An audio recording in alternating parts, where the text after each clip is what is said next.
your app store for the Guadalupe Radio Network. Hi, this is Bob Duane with My Mutual Mortgage, a sponsor of KATH 910 AM. My wife Norma and I have been longtime supporters of the Guadalupe Radio Network. We are praying for our country and all that are affected by the coronavirus. The drastic fluctuations in the market have caused mortgage rates to drop to record lows. If you'd like an analysis of your mortgage situation, we can be reached by calling 817-527-3166. That's 817-527-3166. My Mutual Mortgage is an equal housing lender, NMLS 12901. Well, howdy there, folks. This is GRN's resident cowgirl, Sissel Anderson here, chatting with you to recruit some car raffle wranglers. Don't think I can keep that accent up, but it's car raffle season. On March 5th, the Guadalupe Radio Network will be raffling a 2021 Mercedes-Benz GLA 250 SUV. This year, we need extra help to keep Catholic radio on the air. That's why we need raffle wranglers. If you think that you can sell 20 or more tickets to your friends and family, then email us at kath@grnonline.com and we will send you the tickets to sell. Let's do this, partners. Are you wondering what to do with the house and need to talk with someone who can explain your options? My name is Jake, and as real estate investors, my brother Gerald and I are working to resolve real estate issues in your local area. We're proud sponsors of this great radio station, so if you're looking for an offer or simply like to explore your different choices, then our number to call is 682-317-9330, or you can simply visit us at 911myhouse.com. Thanks for listening to KATH 910 AM Frisco, Dallas, Fort Worth on the Guadalupe Radio Network in North Texas. Catholic radio for your soul. Heard also at grnonline.com and on your smartphone. Spreading the splendor of truth. This is the Guadalupe Radio Network. Radio for your soul.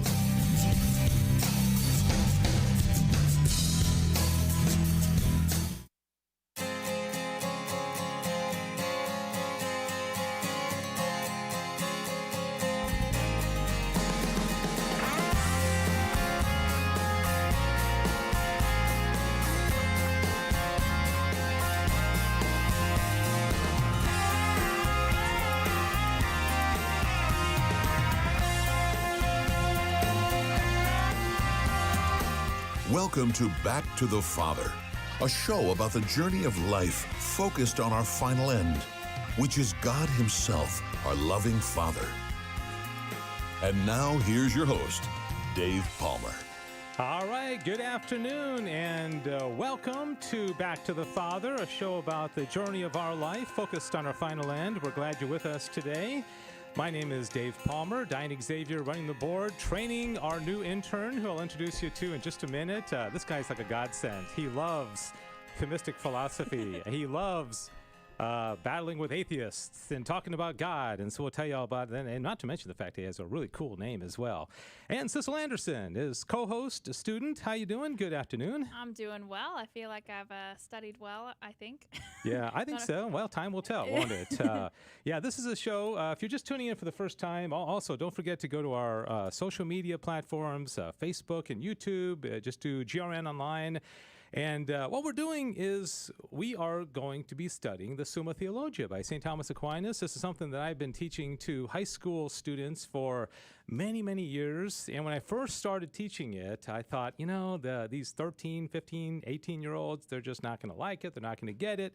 But I was able to present it in a way that was pertinent to their lives and applicable to what was going on in their lives. And by golly, they enjoy it. They like it. And I get a lot of good reviews. And I thought, well, if high school kids can get it and enjoy it, why wait until we're adults? Why wait until we're in college? How would you go through your whole life never learning good, practical Christian philosophy? And so some of you are just listening or maybe driving home. You mentioned last week also that this hour, for most of us, if you're in the central time zone especially, this is the last hour of your work week. Okay, so this is the hour that you are looking forward to perhaps all week, and the weekend is coming in, and so there's some symbolism there that let's let our hair down, let's have some fun. Let's learn some Thomistic philosophy. And Sissel actually last week brought a notebook, and she was taking notes. So what did you learn from last week that you should tell our listeners about? I pray I don't slaughter this, but some of the things that we went over, well, you brought up the what St. Thomas says, sacred doctrine is a science. Yeah. And that it's more accurate than chemistry. That was one of the things. More reliable. More reliable. Yeah. Right, more reliable. Wrong word. Thomas said more noble. More that was noble. his word. More noble. Yeah. All right. Well, I've already failed. Okay. Also, we went over the 3 themes of the Summa. Let's see if I can get these. Okay. All right. Nature. Yeah. Teleology, which despite popular belief is not the study of tea.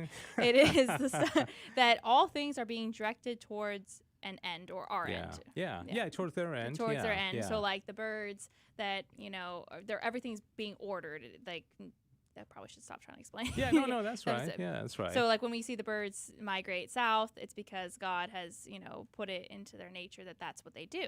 Yeah. Kind of, and that we as humans obviously have our own different nature. And if I may just interrupt for 1 second, please do. I hope one of the things, because that's what reading the Summa did for me, is that, and I've mentioned this a couple of times, but it's very important, it changed the way I see the world. It changed everything, because I don't see the world the same. I see everything through the light of God. And that's what I would hope that perhaps you can get out of this program and through the teaching of the angelic doctrine, not anything that I say, but what Thomas Aquinas has to say. There's a reason he's the universal doctor. He's the patron saint of all Catholic education. I don't think he's being taught explicitly enough, implicitly a lot, but explicitly, in Catholic schools or seminaries. Are they digging into the Summa? Probably in seminaries, but maybe not in Catholic high schools. But if you want to spend an hour a week learning from the angelic doctor, St. Thomas Aquinas, you are in the right place. And also visit our social media sites, Facebook and YouTube. And don't forget to comment, because Sissel has an eagle eye on the comments. And as they come in, she'll say, "Oh, Dave, Fred said this, or Sally said this." Speaking of which, Dave. Oh, wow. Okay.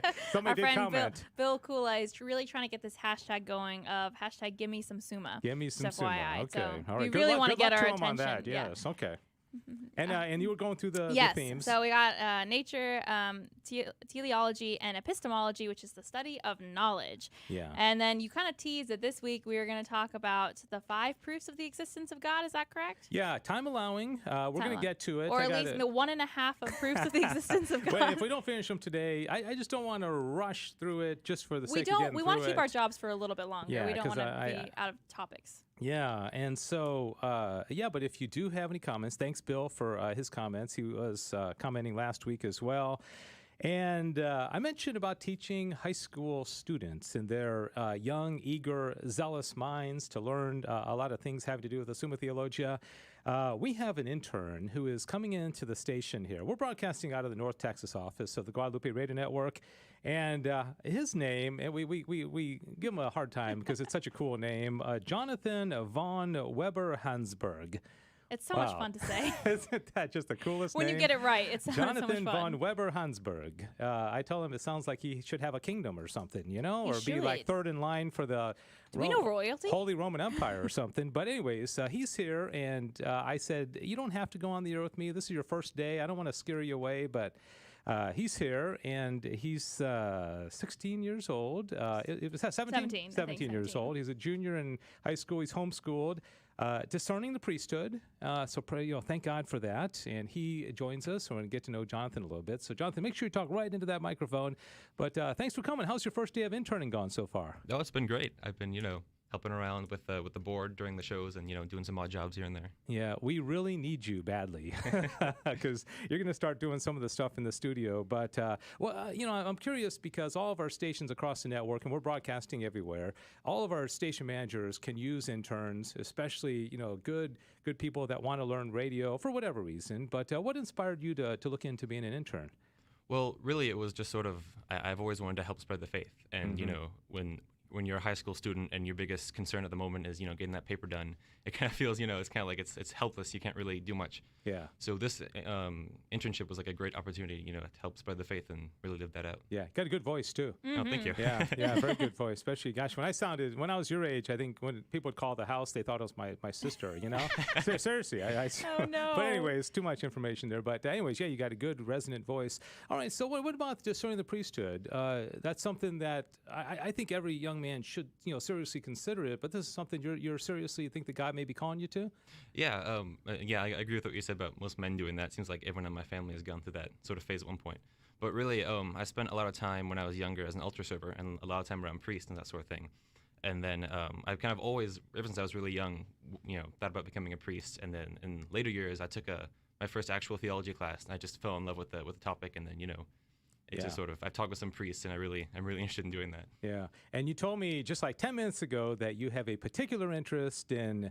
Not that you're not atheism from the sense of trying to understand and discuss and even, debate people who are atheists. This is a topic that certainly we'll be talking about today, proving the existence of God through Aristotle and St. Thomas Aquinas. But this is a particular interest for you, huh? Yes, very much. Yeah, and why so? How'd that come about? Or did you read something that inspired you or what? Well, it was the first time I wound up meeting an atheist. I was sort of, at that point, it was a few years ago, I wasn't, I hadn't learned that much about, reasons for the existence of God.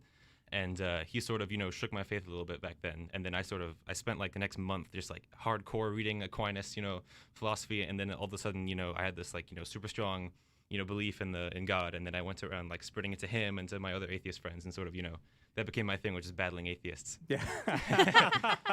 Through your words, right? Not yeah, like going and attacking them or anything like that. Only on a rare occasion do we punch heretics. Yeah, well, if it's good enough for St. Nicholas, it's... Nicholas, the legend tells us he punched Arius at the Council of Nicaea, right? Mm-hmm. All right, well, very good. I asked you, don't say them, because I'm actually going to throw this out to our listening audience, but did you know coming in today all 5 of the proofs for the existence of God? Could you have rattled them off, or how many of them? Don't say them, though, okay? I only know about 3, to be honest. 3? Okay. Yeah, off the top of my head, at least. Yeah. Yeah. Well, I'll tell you, that's pretty well, good. that's about 3 better than I am. Than you, okay. I know I've seen them before, but I just couldn't pin them down for you right now. So I'm definitely phoning a friend. No. Someone in the comments. Your lifeline? Lifeline. Okay. If anyone in the comments would like to. A philosophy professor at take a University of stab. Dallas, perhaps. Oh, that'd be excellent. All right. Let me tell you something else. And Jonathan, thanks so much. And I told Jonathan, I want to tell everybody listening, I've already mentioned this one time, this is an interactive show. And the more you either on social media or calling up interact and ask questions or say, hey, that didn't make any sense to me. Can you explain that again? Or, boy, I really like what you said about this teaching of the Summa. Please, you're never bothering us. We want to hear from you. We got a pretty good number of people that are watching us on Facebook and YouTube right now, so comment away. Sissel will read those and we'll respond to them. But I'm going to sweeten the deal today, Sissel, because my friend Kevin Wandra at Carmel Communications contacted me today. This wasn't planned. He contacted me today and said that he has 5 digital copies of the new movie called Pray, the Patrick Peyton Story. That he said, do you want to give them away? And I said, yes, in fact, I want to give them away today. And so I said, we got a show and we want to encourage people to call in.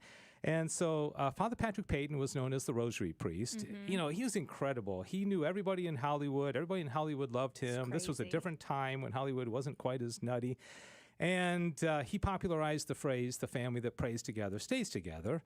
And he used to get hundreds of thousands of people to come out to stadiums and pray the rosary all across the country. And he'd go to the Philippines and Europe. And he was world renowned. And so they made this, and his cause of his canonization is underway as well.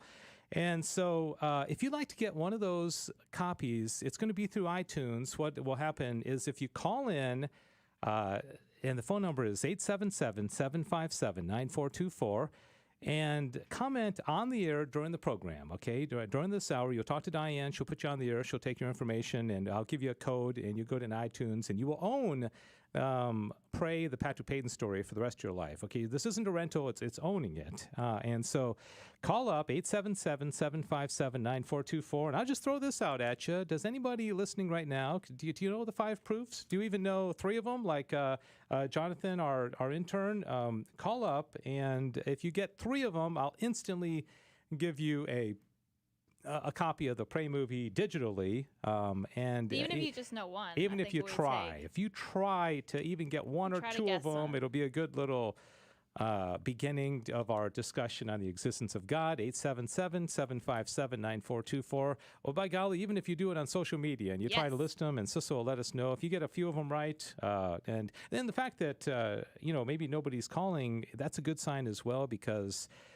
it's all the more reason we need to study them, because these are something you really should learn. Because unfortunately, there's a lot of atheism out there. I've never understood atheism. I just, in my wildest imaginations, could never not believe in God. I would have to throw my brain out because it just, I can't imagine looking around and seeing the world and there not being a God. I understand that. It would be very disheartening, you know? Oh, yeah. I would have a very hard time going on. I don't know. What would be the goal of life? What are we trying? What are we heading towards? Kind of like St. Thomas talks about. We're going back to the Father. I mean, yeah, exactly. What is our goal? And that's why we call the show What We Do, Back to the Father. That's not a phrase that's necessarily used in the Summa. It's not something that Thomas Aquinas specifically said, but I think if there's a theme of the Summa, it's going to be a return to the Father. And of course, if you're going back to something, that implies that is from whence you came. And so you come from the Father, and our lives are exciting journeys back to the Father. And you led so well. And Sissel and I don't prepare at all for this because I wanted it to be spontaneous. But you're so right. We all naturally have this desire to kind of figure things out. I did ask you, I told you that I was going to ask you, do you consider yourself a philosopher? What would you say to that? Do you consider yourself a philosopher?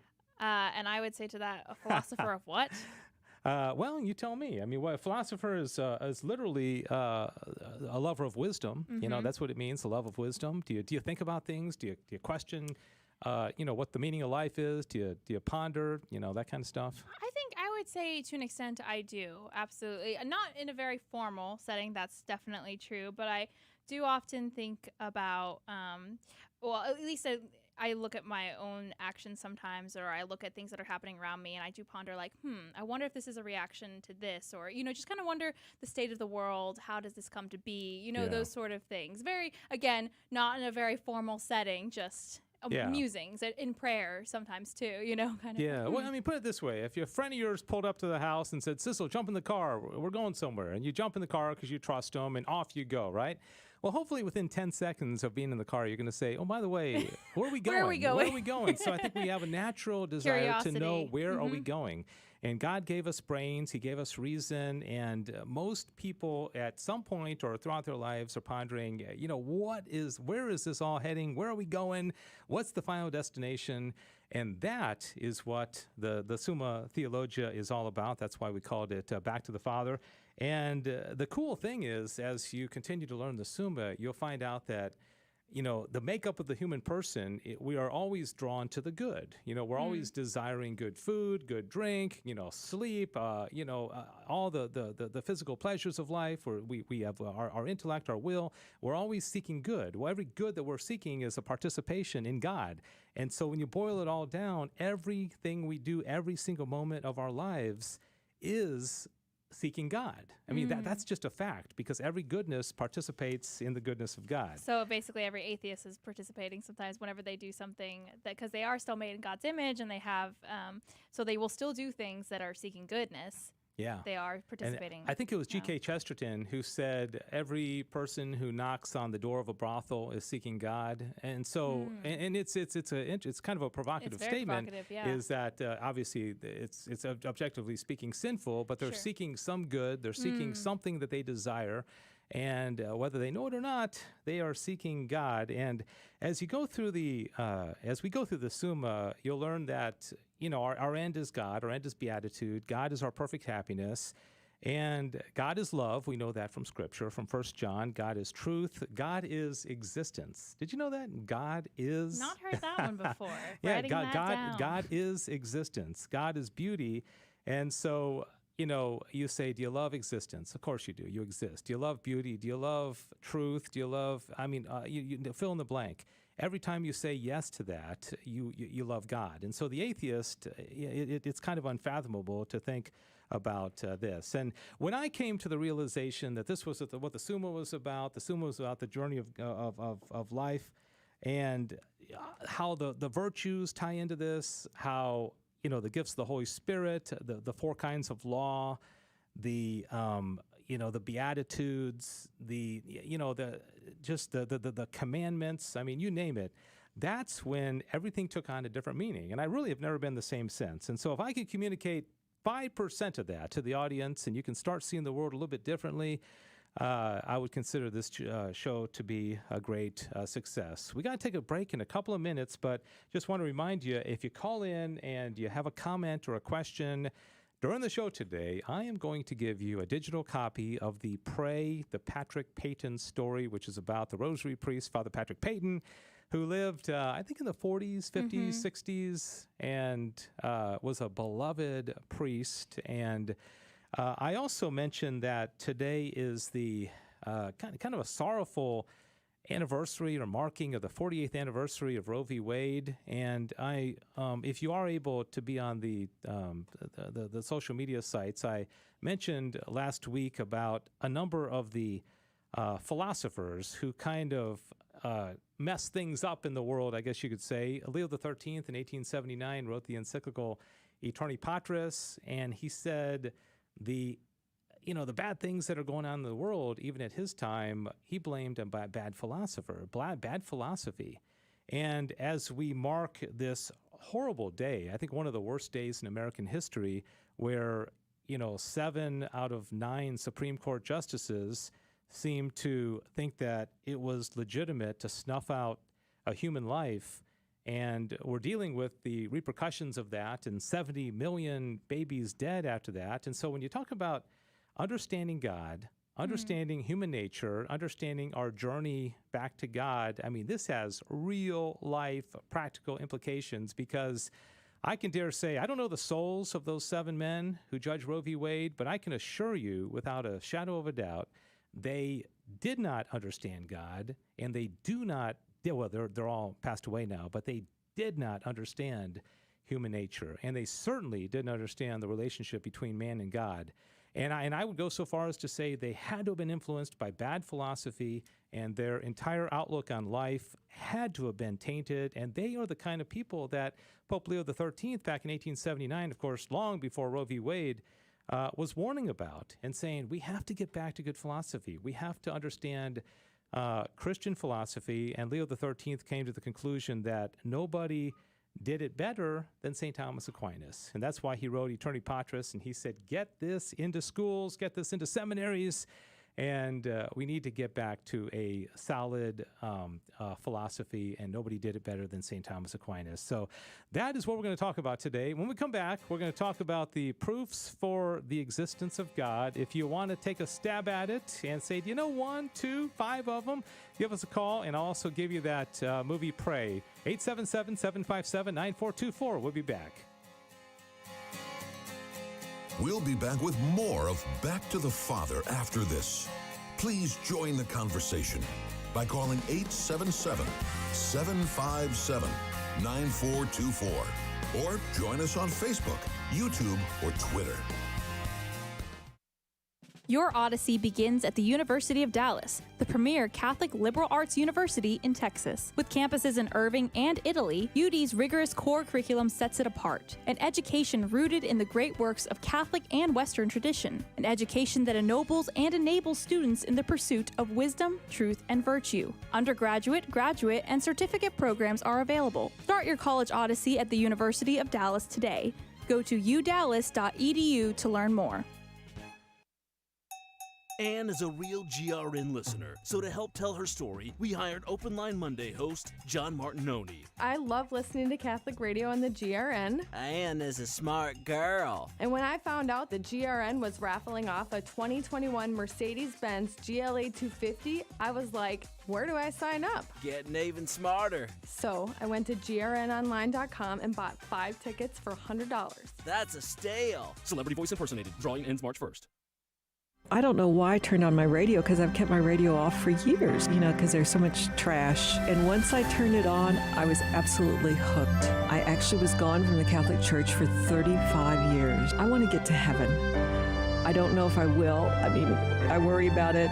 But I not only want to get to heaven at the moment of my death, I want to find as much heaven as possible here on earth. I love the shows with a Catholic apologist. I love the shows with the sort of day-to-day psychologist, Greg and Lisa Popchak. I love hearing not just of other people's problems who call in, but I love getting the Catholic take on how to deal with day-to-day reality. If your purpose in life is to find God, not just here, but after you die, then living out that purpose is going to color absolutely everything you do. the Guadalupe Radio Network, radio for your soul. Welcome back to the Father. To join the conversation, call 877-757-9424. And please join us on Facebook, YouTube, or Twitter. All right, we're back. This is Back to the Father here on the Guadalupe Radio Network. Thanks for joining us. It's about the journey of life focused on our final end, Dave Palmer and Sissel Anderson, the student in studio who cannot escape the teaching. But you're doing well so far. Oh, thank that's you. Awesome. I appreciate That's it. awesome. I'm learning lots. All right, so I understand we had one guest on social media about the 5 proofs for the existence of God, and that was our friend Lewis, right? Yes, our friend Lewis. He, his thoughts are beauty, order, and love are 3 of the 5 proofs. Okay. So, beauty, order, and love. Yeah. Interesting, because, like I said before, God is love, and God would be beauty. God is. I mean, that's the thing, is that God is existence. You can pretty much fill in any blank, and that's not officially, but I think he's kind of scratching at at it right now. And so not exactly, but we'll get to those in a minute. There's a couple of points in the Summa that I want to get to before we get to the 5 proofs. And if time allows, we'll get to all 5 of them. And you're going to walk away, 40 minutes from now, Sissel, saying, you know what, I now know the 5 proofs for the existence of God. And, this is very practical because, I think all of us know people who don't believe in God. And you think, how did that happen? Were they just never taught? Are they just obstinate? Are they just fooling themselves? Because Thomas would say it's natural.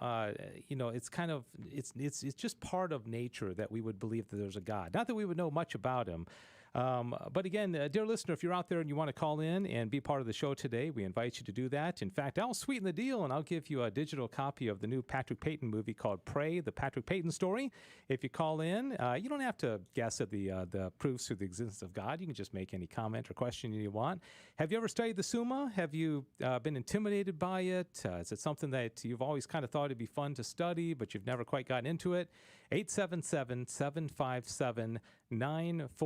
877-757-9424. All right, so the simple answer, the 5 proofs for the existence of God are 1, the proof through motion, 2, the proof through cause, or you could say unmoved mover and uncaused cause. There's a third one called possibility and necessity, the proof through perfection. And then the 5th one is often called the proof through intelligence. I like to call it the proof of the governance of the world as well. And so we're going to kind of go through these here in just a moment, probably in the last segment. But I want, before then, to tell you about a couple of preliminary articles of the Summa that Thomas talks about. And in the first part of the Summa, the second question, the first article, he says, is the existence of God self-evident? Okay, so is the existence of God self-evident? Okay, what does that mean to you?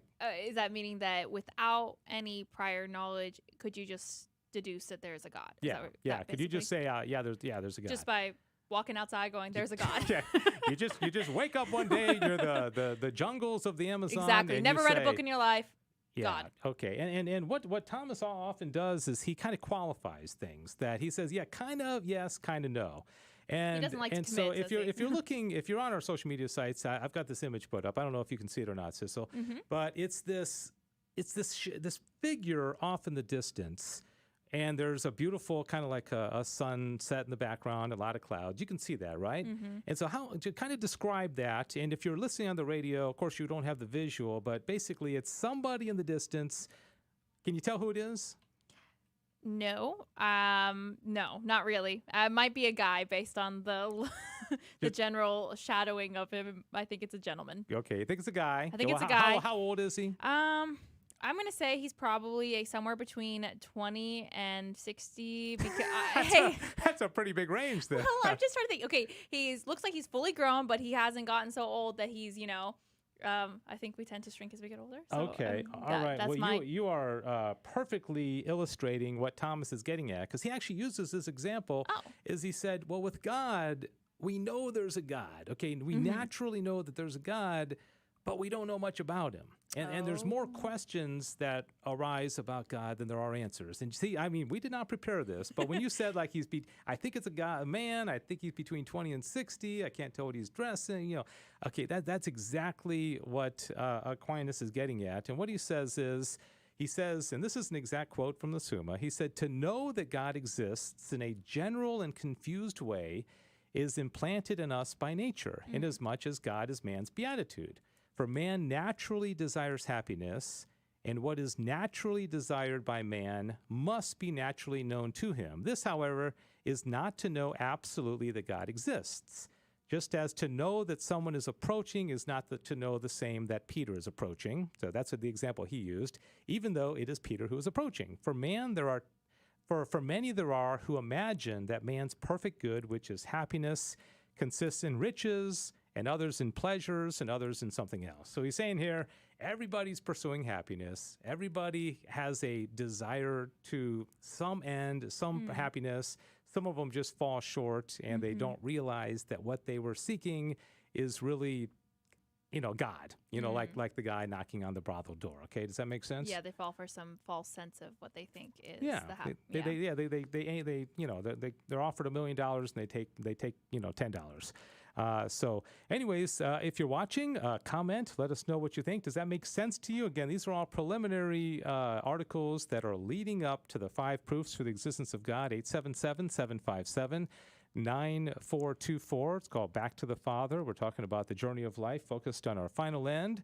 And And Patty on Facebook commented, she said that she had a conversation with an atheist once, and he told her that we are all animals. And she said a statement just flew out of her mouth saying, why are we the only species that has the need to worship? Because we are hardwired that way. She doesn't know if she read that somewhere, if it was the Holy Spirit, but that's a conversation she had with an atheist. Oh, okay. So Thank that's you, an Patty. interesting point. So she said to him that she was kind of inspired by the Holy Spirit to say that, and she said, why are we the only ones that worship? Because he was trying to say that everyone, we're the same as animals, and I would almost think that and I think she's absolutely right, because we're the only ones that know that we're worshiping. But I would say, and I think Thomas would agree, is that when an animal carries out its nature and its function perfectly, in a sense, it's giving great glory to God. But it's not the same. It's not worshiping how we do it rationally. Right. But she's absolutely right. We can know the good that we worship. Okay, Diane is trying to say so. What's going on, Diane? Looks like we're having a problem with our phone system. I keep getting like a half second of flash and then it drops. Oh, really? So, I mean, if you're calling in trying to win that Father Patrick Peyton DVD, please be patient. I don't know why the phone's doing it, but I can dial out, but I think people are having trouble calling in. Okay, so if you're going to just go ahead and try calling again in just a few minutes, I think I know how to fix this problem. All right. Sissel is in the house. Okay, so I've lost my student, but I've gained an engineer. And that's one thing about Sissel, is she is multi-talented. Thank you, Diane, for telling us that. Again, if you're trying to call in and you're getting frustrated and you wanted that movie and you're like, it rings once and then it's gone, well, Sissel is on the spot, and so she is going to try to fix that. 877-757-9424, as I give out the phone number, no number that doesn't work. All right, the next thing, preliminary-wise, that I want to ask you about, in the second article of the second question of the Summa, Thomas asks, are we able to get that fixed now? Are we good? We are working on the issue right now, so hopefully in the next couple moments it'll be fixed. So please do, in a couple minutes, we can confirm. Call back if you're trying to call in. All right, 877-757-9424. Give it a try. Again, I've got 5 copies, digital copies of the Pray movie. All right, so Thomas asks, again, all leading up to the 5 proofs of the existence of God, he says, can it be demonstrated that God exists? Okay, in the previous one, he said, is it self-evident? And he said, well, kind of and kind of not. It's we all naturally know that there's happiness that we're seeking, but we don't always know exactly what it is, kind of like that guy in the distance, and we don't know what that happiness exactly entails. So now he's saying, can it be demonstrated that God exists? This is actually one of my favorite articles of the Summa, because it's so very practical, and every single person listening right now could utilize this today, in the next 5 minutes, to demonstrate that God exists. Okay, so can we demonstrate that God exists? Sissel, what do you think? Oh man, can we demonstrate that God exists? That's ooh, I don't know. That's a pretty loaded question. You're like, can we demonstrate that God exists? Yeah, like looking at like a science lab or something. Yeah, I'm thinking of some sort of miracle, but again, I can't control that. I can't say this is when something miraculous is going to happen. I think okay. Well, if we're talking about from a very like Catholic standpoint, I feel like to an extent, I'm thinking like the Eucharist or something. Those are kind of like a miracle that happens. Yeah, to an extent, but you can't really. You take an atheist. They're just going to be like, that's just a piece of bread. That's not doing anything. So. Basically, I would not win this argument. What does St. Thomas say? Well, it's interesting because I would think, and of course I'm a believer, and I would think the tilma of, St. Juan Diego would be proof of the existence of God because science has proven that thing should have disintegrated hundreds of years ago. I think some of these miracles of the Eucharistic miracles, yes. I think God, throws the old proverbial bone at us sometimes and just says, oh, you people of little faith, I'm going to show you. I think the miracle at Fatima, the dancing of the sun, these kind of things should be enough, but that's not really what Thomas is getting at. He's talking about a practical level. Ooh. I've never seen the tilma. I don't think the Eucharist would convince non-believers because if they're looking for something physical, they're not gonna see the flesh of Jesus, right? So. What? Okay, go ahead. You're going to say something else? I was just going to say, I would think that every time that a woman gives birth is to an extent a miracle of life. So I would consider that a pretty good proof. Yeah. Okay. All right. That's a good guess. I'm so sorry. I was actually looking over. I was giving a wonderful answer over here, and Dave wasn't paying attention. You're not the first person. Certainly not the first woman in my life that said I wasn't paying attention. But anyways, be so kind. And, I was saying that I think that every time a woman gives birth, that's kind of a miracle of life, and so that could be something that could convince somebody like there has to be some reason that this happens. Yeah. Who set this emotion that a woman can give birth like that? That's I've never witnessed a birth, but I can only imagine how amazing and that is. Most people cry. Most people are so just stunned. Every time. Yeah, and I think you're absolutely right. And that actually does play very well into what he's going to say. So let me just say again, this is Thomas Aquinas saying whether it can be demonstrated that God exists. And if you want to take a guess at this before I answer here in about 30 seconds, be really quick and get on our social media platforms. Diane's trying to work out the phone lines because apparently, oh my goodness, the phones are like ringing off the hook. So we're going to have some calls here in just a moment. Oh my. So we better talk fast. Okay, so now, like I said, this was a game changer for me. This fundamentally changed the way I see the world. This one article of the Summa, because what Thomas says is demonstration for God can be made in two ways. He said one is through the cause, which he calls a priori, and that is to argue from what is prior absolutely. The other is through the effect, and that is called a demonstration a posteriori. Okay, so what he's saying here is that, well, let me go ahead and read it because he can say it a whole lot better than me. Then you can tell me if this makes sense.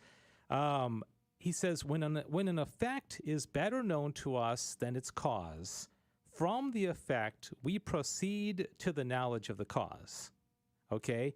And from every effect, the existence of its proper cause can be demonstrated so long as its effects are better known to us, because since every effect depends upon its cause, if the effect exists, the cause must pre-exist. Okay? Hence, the existence of God, insofar as it is not self-evident to us, can be demonstrated from those of his effects which are known to us. Okay, so for example, you used the example of childbirth, and I promise I'll get to the calls, and there's a lot of them coming in, and the first 5 are going to win one of these DVDs of Pray. You see a little. You're at a pond, and you see this little fragile-looking, tiny little duckling that looks fragile and kind of lost, right? You're going to naturally say, there must be a mother around here somewhere, right? It's true. Okay. You see, God forbid, you're in a forest and you see like an arrow flying an inch from your nose, right? you're going to say, whoa. Who shot that arrow? Who shot that arrow, right? And who's still using arrows? And That would be my second question. Not that I know some people have. I feel like Joe McClane's going to get on to me. I just, as soon as I said that, I was like, oh I no, know, I was gonna say, it's one of his pet you just hobbies. really, I'm really so sorry. offended our I program meant just director. like outside in the middle of the forest, randomly shooting arrows. Yeah. You know. So what? Okay, so if you see the duckling and you look for the mother duck, if you see the arrow and you look for the archer, if you can get into that mindset, what Thomas basically says in the Summa is that when we look around the world and we see effects, we should naturally be asking about a cause. I a few weeks ago I used the example of the drone. You see a drone in the sky. Most people are going to start looking around like, who's controlling that, right? Or one of those mechanical airplanes. You look at it, we naturally want to know who is driving this ship, who is doing this. And what Thomas is saying is that we can know God's existence by all the effects, and the effects are everywhere. And so, the a priori would be the example and I have an image of it here on the social media. Okay, you see a person throwing a ball down at like a bowling alley, right? Do you see that still image there? Mm-hmm. Okay, and so that's the cause. The cause is the woman throwing the ball. What are the effects going to be? Hopefully not in the gutter, but it's going to hit the pins, and she's going to get a strike or and knock some of those pins over. Yeah, exactly. Our whole life is causes and effects, and we're witnessing them all the time, right? So then you go and you say, okay, well, what about...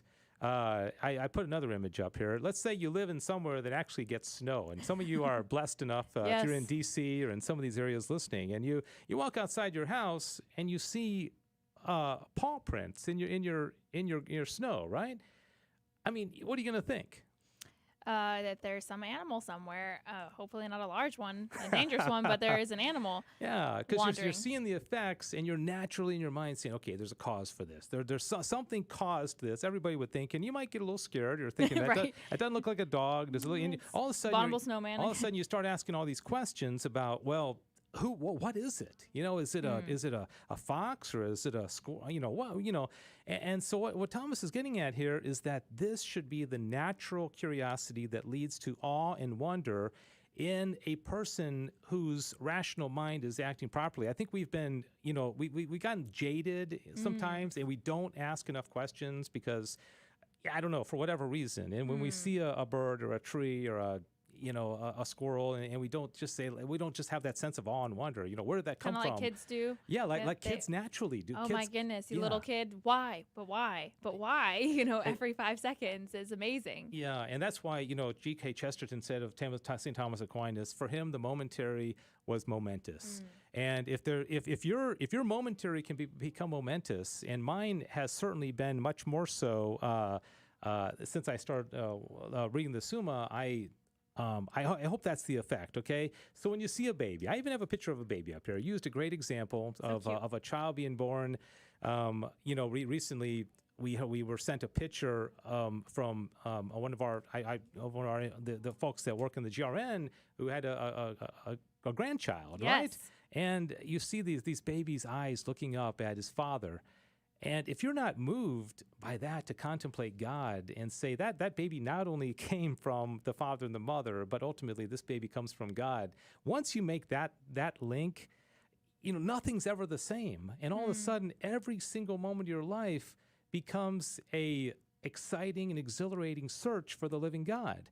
And that's why I'm saying this thing that we mark today with Roe v. Wade, it's crazy that anybody would look and consider a child in the womb and not only want to protect it, but give praise to God for that life.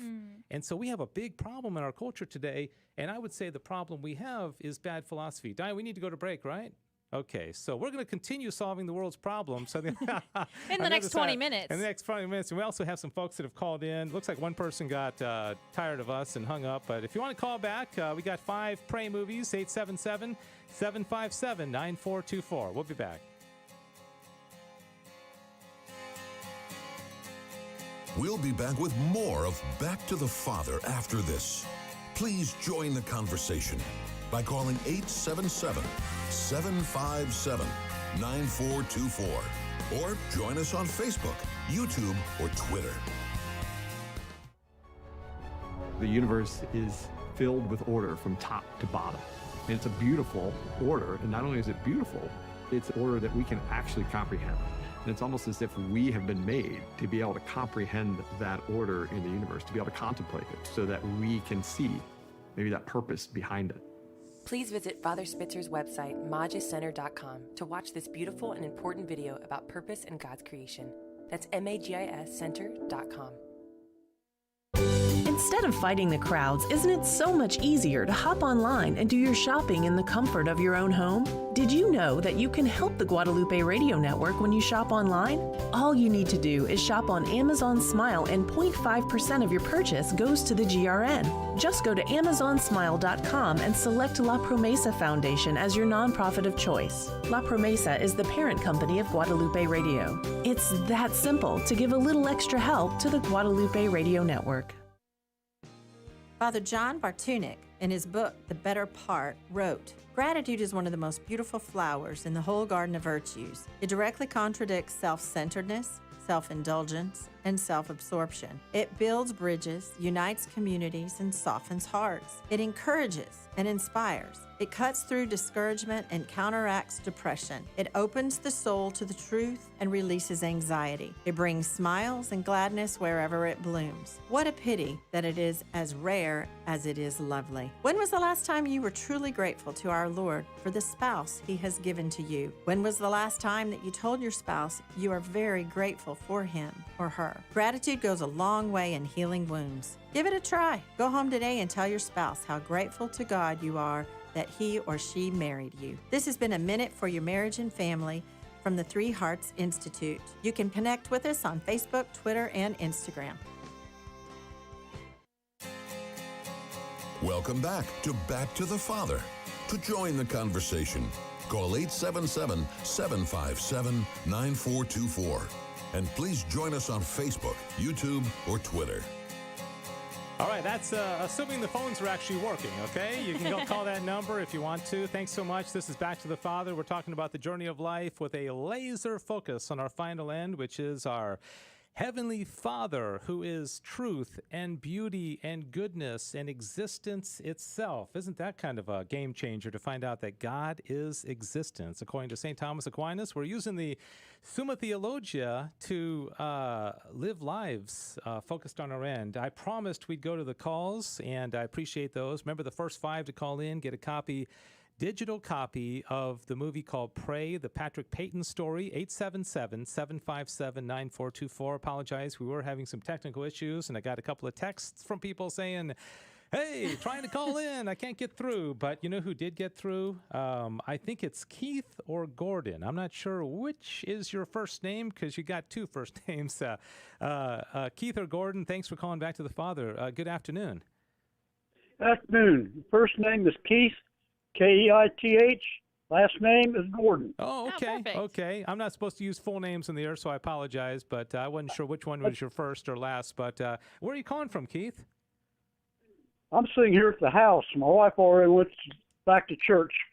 Oh, good, good. Boy, gosh, you're learning philosophy and she's at church. You guys got all the bases covered. That's awesome. So thanks for calling. I'm going to make sure you get one of those DVDs of Pray. Did you have a question or a comment or anything concerning what we've been talking about today? So far, no. No.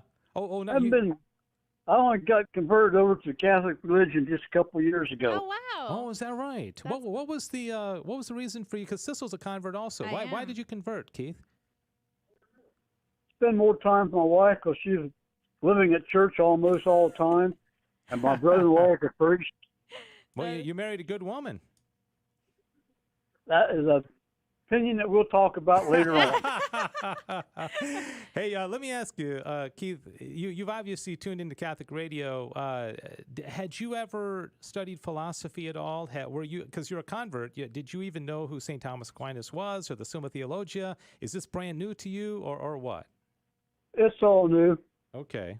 Well, that's great. I'm glad that you're able to listen and learn just like me. Yeah. What do you think so far? Does it make sense? So far. Okay. That's good. It only gets better, okay, as I begin to figure out what I'm doing. Awesome. No, I'm kidding. Yeah. Hey, Keith, God bless you. Thanks for calling in. I'm going to put you on hold. Do we already have his information, Diane? Or okay, you can just Okay, yeah. So I can hang up with him. Okay, Keith, we're going to get that instructions so you can get that movie. Okay. Okay, thank you. All right, Thank God bless you. you. Thanks so much. Here's Patty, I think calling from Houston. She is a very, very faithful listener, not only to this program, but I think also to Catholic Drive Time in the morning as well. Kathy, good afternoon. Patty. Did I say Patty? What did I say? Yeah, Kathy. Oh, Kathy, Patty. Yeah. But anyways, Patty, you're a very faithful listener and watcher on social media, aren't you? Are you part of the FBI or what? No. Anyways, did you have a question or comment, or just calling in to win the movie? Oh, I just wanted to win the movie because I remember him from when I was little, and and he's from Ireland, so I'm kind of partial to Irish people and history and stuff like that. Yeah, I got married in Ireland. Did you? Where? Yeah, County Derry. A little town called McGilligan by Limavady. Do you know where that is? Yeah, I know the Ring of Kerry a bit. I mean, I was over there a long time ago. Yeah. Best way to get married in Ireland is to meet somebody who lives in Ireland and marry them. Oh, yeah. Well, just a little tip. Side tip. Wasn't that lucky? Relationship advice with Dave Palmer. Hey, let me ask you, because this whole, the Summa on the radio and all that, I know you listen to a lot of Catholic radio. Does it make sense, or any thoughts or comments so far? What do you think? Well, so far I'm still in the dark because I always meant to read him, but I never read it, and I know he's kind of deep. And I've started, I started once with St. Augustine. I started once with Patrick. I'm thinking, oh, these guys, it's like trying to eat, a whole German chocolate cake at once. Man, that doesn't sound like a bad great idea. Analogy. Yeah. But it's funny because when 10 years ago or so, I decided I really wanted to focus on, basically one great work, and I considered Augustine, and I also considered Aquinas. And the two reasons I chose Aquinas is that, first of all, Aquinas lived hundreds of years after Augustine. So if you read Aquinas, he's constantly quoting Augustine. So you're going to get a lot of Augustine anyways. Whereas, Augustine, I think, died in the 4th century, Aquinas in the 13th. And so obviously you're not going to get Aquinas if you read Augustine, but vice versa, you will. So, and also Augustine didn't write a Summa. He wrote some great books. He wrote the Confessions and City of God and other things, but he doesn't have a Summa like what Aquinas did. That's why I was going to give you. Actually, it's kind of funny. I was sitting here having some pants, and I thought, let me turn the radio on and see if I can find her. I had the phone on. It's like, I meant to check out this show anyway. Oh, perfect. Well, there you I'm go. so glad you Not only did you check it out, you're on it. All right. Yeah, I wasn't planning on that. Yeah. Well, life is full of surprises. All right, Diane, do we have all Patty's information? We're good. Okay. Hey, Patty, thanks so much. God bless you for listening, and it's great to hear from you, and I hope you enjoy the movie, okay? Yeah, okay. Thanks a lot, and keep on going, because I'm going to check it next week. If I don't get lost, I'll come back. Okay. Now, see, next Come week, back to the Father. Week we're really going to do the 5 proofs to the existence of God. All right, Patty or Kathy or and I'm kidding. Thanks so much. And all right, Olivia, our dear friend Olivia. By the way, we have 2 more of the Patrick Peyton movies for folks who want to call in, and just one more. Didn't we have, say, if on social media we had Lewis earlier make a okay. So he got one. Okay, all right. 877-757-9424. One more after Olivia, who is calling in, a bright philosophical mind herself. Olivia, good afternoon. How are you? I am well, and are you hearing me clearly? Clear as a bell, yes. Great. Well, I'm cheating because I am going to be quoting a consummate philosopher, Venerable Archbishop Fulton J. Sheen. Amen. And it's going to be on birth control, but we all know that we had to make birth control an acceptable practice in order to make abortion a conceivable practice. What a use of the word conceivable. Here it is. The root principle of birth control is unsound. It is a glorification of the means and a contempt of the end. It says that the pleasure, which is a means to the procreation of children, is good, but the children themselves are no good. In other words, to be logical, the philosophy of birth control would commit us to a world in which trees were always blooming but never giving fruit, a world full of signposts that were leading nowhere. In this cosmos, every tree would be a barren fig tree, and for that reason would have upon it the curse of God. Wow, he is so awesome. I long for the day that he is canonized, but he is just so full of wisdom, and I assure you that Fulton Sheen spent a lot of time studying St. Thomas Aquinas. He was definitely a Thomist, and he would have thought very highly of him. Olivia, thanks so much. You know, that ties into this day that we are sadly marking as the 48th anniversary of our country, you know, losing its soul, and gosh, 7 justices thinking it's okay to kill children in the womb. And so it really does matter. Philosophy does matter. And that's a beautiful quote, so thank you. Thank you. You're welcome. All right. And I think we know how to get a hold of you, Olivia. I think you do. Thanks so much. All right, you know, we just have a few minutes, and I want to just reiterate, I don't think we're going to be able to get to all the proofs for the existence of God. We might be able to get to one of them, perhaps, but we're about to run out of time. Looks like we may have one more person on the line. 877-757-9424. This is Back to the Father. Dave Palmer, Sissel Anderson, Diane Xavier, doing triple duty, answering phones, running a board, doing a whole lot of things.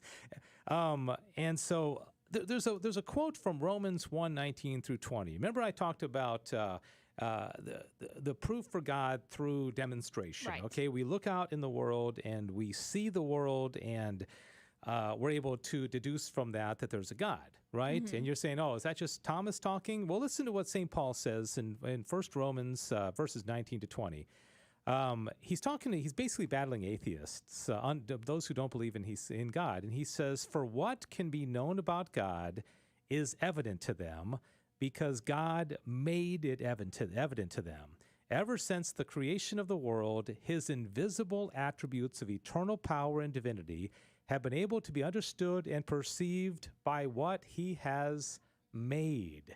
As a result, they have no excuse, okay? So the invisible attributes of God are able to be known by man. How? By what he has made. And so, again, I reiterate, I know I sound like a broken record, please look at the world differently. The world is God's handiwork. The world is God's palette, and that is what made such a huge difference for me.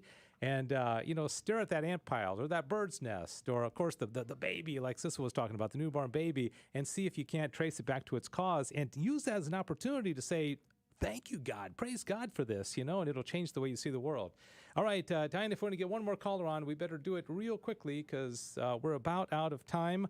But, yeah. Our friend Adrian down in Houston, the producer of Catholic Drive Time, said that Fulton Sheen was definitely a Thomist. He taught at CUA, which I'm pretty sure is Catholic University of America. Yeah, in Washington, and yes. And even did ordinations at the Dominican House of Studies.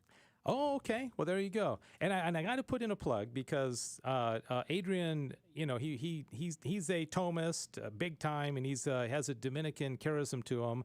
And if you listen to Catholic Drive Time in the morning with Joe and Emily and Adrian, you will notice that, I don't know if Adrian does this purposely, but he incorporates Aquinas just about every single show. He takes Is that a plug that he wants to be on our show? But just listen, 6 to 8 o'clock Central, and then notice that Adrian will always incorporate Thomas Aquinas into it. So we're about out of time, and it's interesting because the first part of the Summa, the second question, the third article, is the question in the Summa, the article, I should say, whether God exists. Okay, it's called the 5 ways, the 5 proofs. And interesting that it's 1, 2, 3, as simple as 1, 2, 3 to explain the existence of God.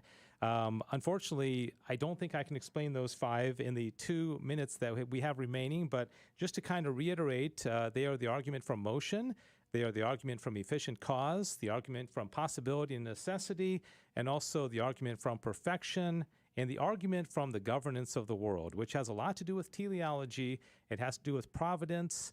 And again, I just give you a little bit of homework. Sissel thinks I should give you some homework. If you want to read that article of the Summa in preparation for next week's show, email me, davepalmer@grnonline.com. I'll send it to you. Of course, you can find it online, but I'll send it to you in an easy fashion. And come prepared next week because we're really going to get into these 5 proofs. See, we Or just we're got gonna too chatty. Yeah, we got too chatty, or we're just dragging it out when it's a really good marketing strategy to get everyone to keep coming back, right? And eventually, we're never going to actually get to the 5 proofs. All right. Sissel, thanks so much. Of course. Great job. And we thank everybody for listening and watching. We'll see you next week for Back to the Father, laser focused on our final end.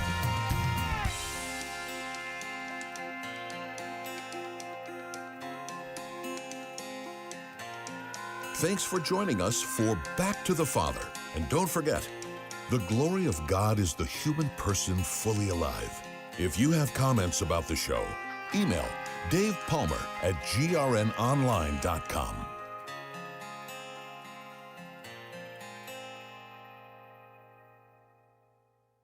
St. Francis Village is located on 250 acres